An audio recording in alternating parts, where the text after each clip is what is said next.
A few thoughts now on the Obama-Clinton push to bring more refugees into this country and the rising backlash against those who would simply leave our borders open to whomever wants to enter our country. But the state of Texas says it's had enough. Texas today announcing it will withdraw from the federal government's refugee resettlement program.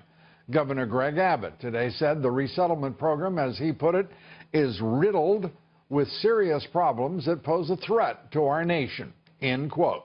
The governor then slammed the federal government, saying it, quote, lacks the capability or the will to distinguish the dangerous from the harmless. The Texas governor's announcement came hours after State Department spokesman John Kirby admitted that the refugee program could be exploited by radical Islamist terrorists.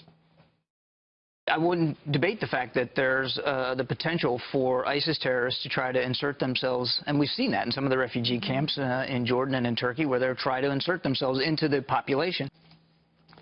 The State Department spokesman, not the first official, of course, to acknowledge the potential threat to America. FBI Director James Comey last August warned of gaps in screening refugees, saying we can't vet them as we should.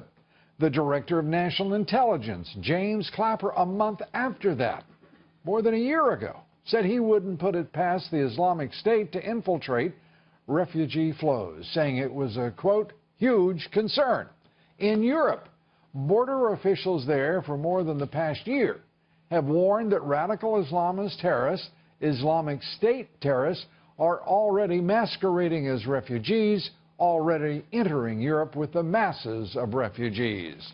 Yet President Obama is now calling for a 30% increase in the number of refugees to be allowed into this country, 110,000 refugees over the coming fiscal year, 40,000 of which are from the Near East and South Asia, which of course includes Syria. Mrs. Clinton, meanwhile, calling for a 550% increase in Syrian refugees.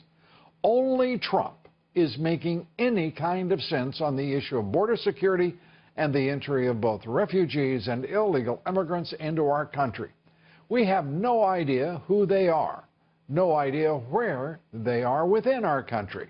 We have permitted Obama and Clinton to invite disaster, and they are planning to raise the scale of that potential disaster, and doing so without your voice being heard, your vote being cast or counted. Of course, you do have it in your power to change all of that by voting for Donald Trump on November 8th. Otherwise, if you think about it, your vote, well, it won't really change a thing, will it? It's in our power, and that's a good thing.